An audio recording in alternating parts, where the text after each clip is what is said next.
Welcome and thanks for joining. I'm Charlene Metters with your top News in 90 stories. A commemoration ceremony was held in honor of the Parkland shooting victims.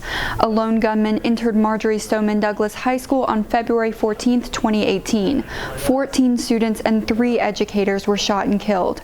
The city of Parkland hosted the event as a day of love and remembrance. Various faith leaders spoke and said prayers. The names of the victims were also read. In other news, the Taliban is reminding the U.S. to remove troops from Afghanistan. The group sent an open letter to the U.S. saying parties to the Doha Agreement must meet their obligations. It calls for the withdrawal of all foreign forces from Afghanistan within 14 months from the date it was signed. The U.S. signed that deal under the Trump administration last February. The Biden administration is currently reviewing the U.S. Afghanistan policy. Biden is also releasing an immigration reform bill this week. News in 90's Guamai Martel has more about this in her update, which is just a click away. In Florida news, SPACEX launched another batch of Starlink satellites into orbit Monday night from Cape Canaveral. The SPACEX launch follows the February 4th launch of 60 other Starlink satellites. SPACEX now has more than 1,000 Starlink satellites in orbit.